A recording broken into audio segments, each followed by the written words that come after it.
Community Foundation? Right, hello. We are an independent grant-making trust. We give grants to voluntary and community groups throughout Essex, Thurrock and Southend.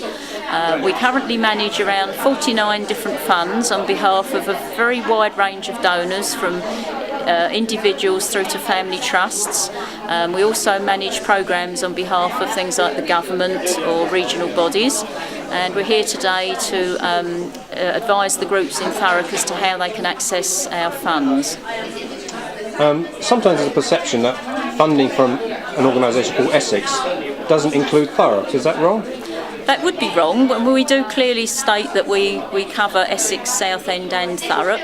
I think it's because of the unitary term that perception might exist, but we actually do manage a fund that is specific for Thurrock, so we would welcome groups to actually come to us and apply for funding. And throughout Essex, what are examples of things that you've funded? Oh, it's very wide-ranging. Anything from, say, £250 for a small group to help them with their meeting costs, up to £10,000 for a project maybe to pay staff salaries for a disability group, for some capital projects, all sorts of things. There's a very wide range. Very good for groups to go and visit our website, which is www.essexcommunityfoundation.org.uk. All our funding application forms are actually on our website, and for any small groups that are out there that have an income of less than $20,000 a year and have been established for at least a year, can apply to our new fund, Grassroots Grants. And if they would like to give us a ring or have a look on the website, we'd be pleased to advise them how to access up to £5,000 for their small group. Well, I mean, that's, as I say, in the Thurrock area over the last 10 years. No, I think that's probably true. We've received about £4 million from Veolia Cleanaway over the years, and nearly all of that has gone to local groups. We've helped to fund about 150 different projects. Our main area that we try to concentrate the funding on is around South Ockenden, around Stifford Clays, and North Stifford, Aveley and now Purfleet as well. Trustees will sometimes fund projects outside those areas. Some have been very big ones outside those areas, usually if it's something that might draw people from the target area. And the reason that trustees have made that target area is because, of course, the money comes through Veolia Cleanaway from their landfill site at South Ockenden. So they've tried to return that money to the communities that have been closest to that site. Are there projects that when you see them completed and you turn up, you feel great satisfaction with? Oh, there are some absolutely fantastic projects, and there are some where you can see an enormous amount of hard work that's gone into it by local volunteers. And the amount of time that people give to make these projects work is very, very impressive. But yeah, there are some absolutely fantastic projects which you think, yep, that's made a real difference to the community. Be to groups in Thurrock. Well, the Heritage Lottery Fund can be of great benefit to any organisation in Thurrock and the local area. We fund absolutely anything that you can think of, how you would think heritage to be. Heritage isn't defined. We do not define heritage.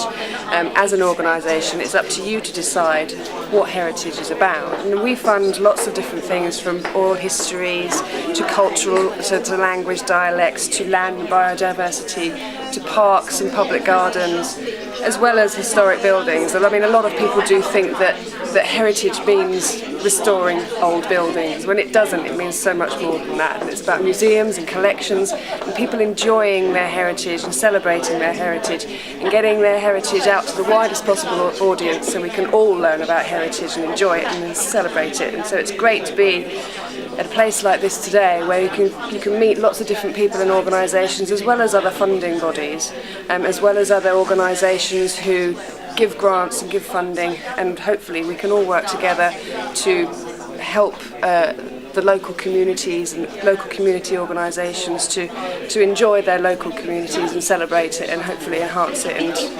generate it for the generations. The fund is fair because we're aware that lots of organisations do a lot of work to support life in Thurrock, and we want to make sure we're supporting them.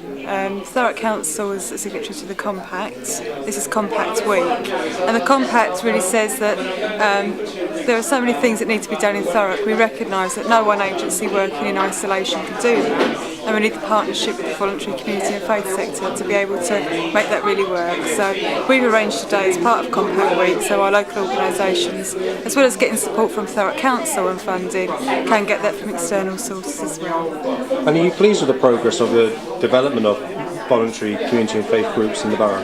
Yeah, very much so.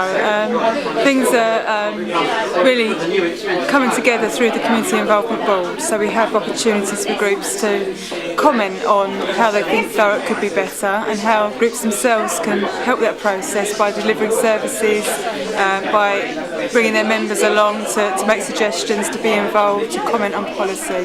So that's really effective. We have no way at the moment of measuring the impacts of the voluntary community and faith sector in Thurrock, but nationally we know that if the sector just stopped its work overnight, that would cost the nation 40 billion GDP. So it's quite a sizable impact. We know as well from the groups that we fund through the voluntary sector grants panel that £350,000 of that money brings in another 1.2 million to Thurrock. So really key part of our economy, and we want to do what we can to support that. Yeah, most certainly.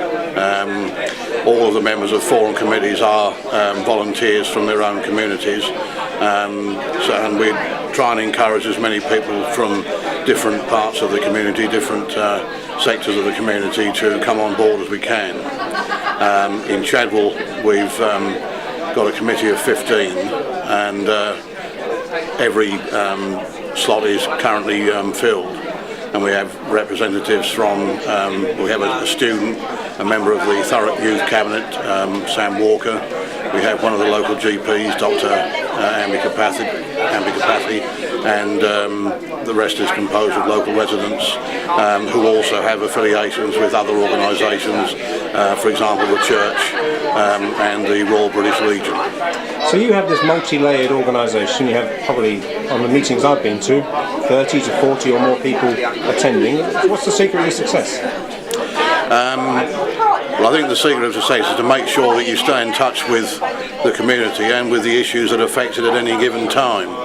I mean, in Chadwell at the moment, the main topic of conversation is the proposals to close Chadwell Primary School. And about the same time as that came up, there was a proposal to sell the freehold of the Bennett Lodge care home, which also caused concern to those local people who've got family and friends in Bennett Lodge. I think it's important that obviously community forums are there to distribute their budget to organisations within their areas and to help organisations that in turn will help the community, but I think we should also reflect the concerns and interests of the community as far as we're able to do so.